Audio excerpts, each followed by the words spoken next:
Value याद नहीं है तो ये वैल्यू भी आपको सभी को याद होना चाहिए। वैल्यू बड़ा आसान है याद करना भी, अगर इसके लिए चाहें तो ट्रिक निकाल सकते हैं आप लोग बहुत सारी चीजें, कि जैसे साइन का जो मान होता है इसका देखिए, जैसे एक वैल्यू बस अगर आपने याद कर लिया कि ये 0 है, 1/2 है, 1/√2 है, 60 की वैल्यू और 90 की वैल्यू 1 है, तो इसी वैल्यू को रिवर्स फॉर्म में लिख देंगे तो ये कॉस की वैल्यू होती है। जैसे इधर से देखिए उल्टा कर देंगे, ये 1 है, 1√3/2 है, और ये दोनों पता चल गए तो सारी वैल्यू निकल जाएंगे। देखिए इन दोनों को भाग देंगे तो tan का आ जाएगा, 0 में 1 से भाग देंगे 0, इन दोनों को भाग देंगे तो 2 आ जाएगा। ये कैसे आ गया, ये तो गलत लिख दिया गया यहाँ पे। जब इसको भाग देंगे तो √2 से √2 कट जाएगा, ये 1/√3 आ जाएगा, ये 1 आ जाएगा, ये वाली √3 आ जाएगा, ये इनफाइनाइट। सही है यहाँ तक। कोसेक की वैल्यू इसका उल्टा होगा, साइन का रेसिप्रोकल होता है। अगर ये 0 है तो ये 1/0 होगा, 1/0 ये बन गया। और ऐसे कोसेक की वैल्यू अगर इसका उल्टा करेंगे तो 2 है, इसकी वैल्यू √2 हो जाएगी, √2, हाँ ये भी सही है। सेक वाली वैल्यू देखिए इसका उल्टा तो 1 का 1 ही आ जाएगा, 2/√3 है, √2 है और 2 है, इनफाइनाइट है। सही है।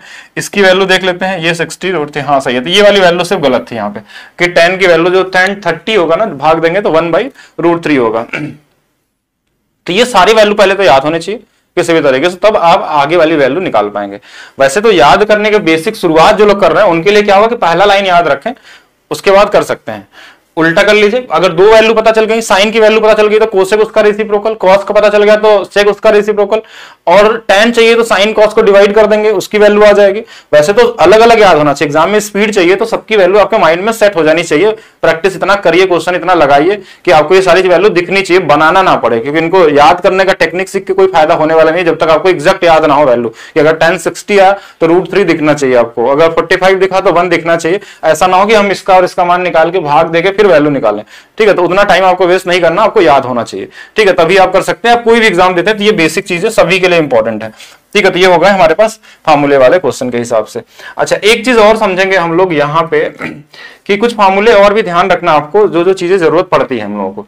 पहला, cot theta plus tan theta को हम लिख सकते हैं 1/sin प्लस कॉस, ठीक है। और इसी को हम देखिए साइन ऊपर जाएगा हमारे पास कोसेक और कॉस जाएगा तो सेक, तो ये वाली वैल्यू हमारे पास दोनों बराबर होती हैं। और इसी को हम लिख सकते हैं 2 कोसेक थीटा।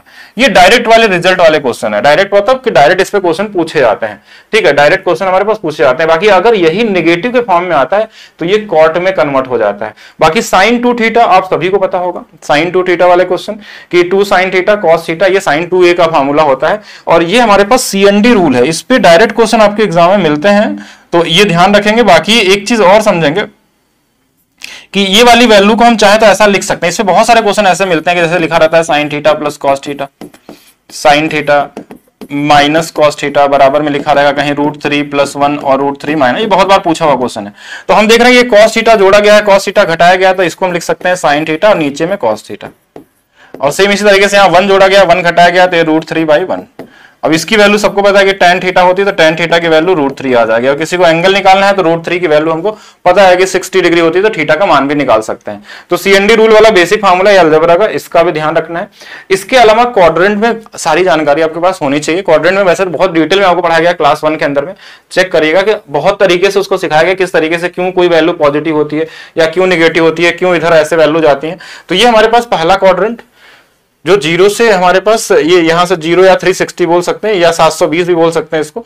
तो ये 90, 90, 180 ये सेकंड वाला हो गया, और ये थर्ड हो गया। ये हमारे पास क्या हो गया, इसमें एक चीज समझना आपको कि जो ये वाली लाइन के साथ अगर कुछ भी जोड़ते घटाते हैं, जैसे ये 270 वाली है और ये वाली 90 है, इसमें और भी नंबर आ सकते हैं, इसमें 450 भी लिख सकते हैं, ठीक है, इसमें 630 भी लिख सकते हैं। अगर इनके साथ कोई नंबर जुड़ेगा या घटेगा तो ये चेंज हो जाता है। और जो इस वाले लाइन पे होती है हॉरिजॉन्टल वाले पे, यानी कि 0, 360 या 180 या फिर हमारे पास इस नंबर है 540, तो इस नंबर पे जो चीजें होती हैं वो साइन कॉस, तो साइन साइन में रहता है, कॉस कॉस में रहता है, टैन टैन में रहता है, सेक सेक में रहेगा, कोसेक कोसेक में रहेगा। लेकिन जैसे इस लाइन के साथ चेंजेस आएगा, ये क्या होंगे, चेंज हो जाएगी। किसमें कौन चेंज होता है, साइन कॉस में, टैन कॉट में, सेक कोसेक में, इस तरीके से चेंज होते हैं। बाकी अब पॉजिटिव नेगेटिव की बात करें तो पहले क्वाड्रेंट में सभी पॉजिटिव होते हैं, सेकंड वाले में हमारे पास सिर्फ साइन कोसेक होते हैं, और थर्ड वाले में टैन कॉट होते हैं, और फोर्थ में कॉस और सेक होते हैं।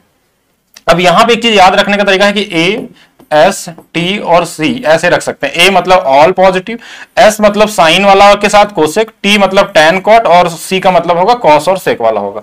तो इससे ध्यान रखेंगे कि इसमें कौन होगा। इसका यूज क्वेश्चन में बेसिक पड़ता है, जब हम चेंज वाले क्वेश्चन पढ़ते हैं या बहुत सारे क्वेश्चन ऐसे मिलेंगे, अभी प्रैक्टिस करेंगे हम लोग सारे प्रीवियस ईयर क्वेश्चन जो 2021, 22, 23, 24 वाले हैं, तो उसमें आपको इसका यूज मिलेगा, किस तरीके से अप्लाई करना है और किस तरीके से इसको देखना है हमको।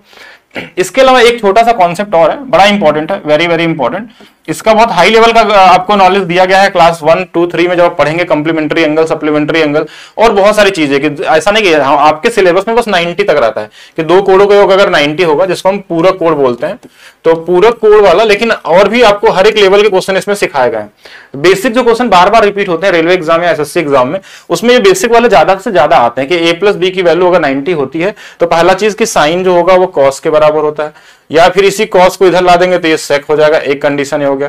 टैन कॉट के बराबर होता है, टैन और टैन बी का जो गुणनफल होता है ये होता है, कॉट और कॉट बी का जो गुणनफल होगा वो 1 होता है। ऐसे सेक जो होगा वो कोसेक के बराबर होगा, या ये एक रिलेशन बनता है। और एक बड़ा इंपॉर्टेंट है कि अगर ये हमारे पास ये कंप्लीमेंट्री होगा तो इसकी वैल्यू 1 आती है। जैसे एग्जांपल के लिए अगर हम ऐसे लिखते हैं कि sine square 1 plus sine square 89, तो इसकी वैल्यू हम 1 लिख सकते हैं। देखिए ए और बी का सम अगर 90 होगा तो ये होगा, लेकिन सेम सेम होने चाहिए साइन साइन में। ऐसे कॉस में लिख सकते हैं कि कॉस स्क्वायर अगर 40 है प्लस कॉस स्क्वायर अगर हमारे पास 50 है तो इसकी वैल्यू हमारे पास 1 आ जाएगी।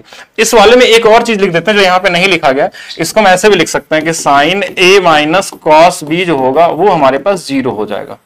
ऐसे सेम इस वाले में हम ऐसे भी लिख सकते हैं कि tan a माइनस में cot b जो होगा ये डायरेक्ट 0 होगा, लेकिन ये तभी पॉसिबल होगा जब हमारे पास ये 3 को ध्यान रखेंगे, तीनों पे क्वेश्चन आ चुके हैं आपके एग्जाम में, वो रेलवे हो, सीडीएस हो या हर जगह पूछे जा चुके हैं कि अगर इन दोनों कोडों का योग अगर 90 है तो ये 0 होगा। एग्जांपल के लिए मैं एक क्वेश्चन लिख देता हूं, एक पूछा हुआ सीडीएस का क्वेश्चन और एसएससी में पूछा गया, साइन 45 प्लस थीटा माइनस में कॉस 45 माइनस थीटा।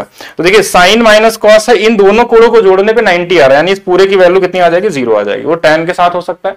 एक क्वेश्चन और इसमें पूछा गया था कि tan 75 ग्रुप डी का क्वेश्चन है माइनस में cot 15 माइनस थीटा। अब देखिए tan माइनस कॉट दिया है, ये 75 और 15 90, थीटा से थीटा कट जाएगा, यानी इसकी वैल्यू भी क्या आ जाएगी, 0 आ जाएगी।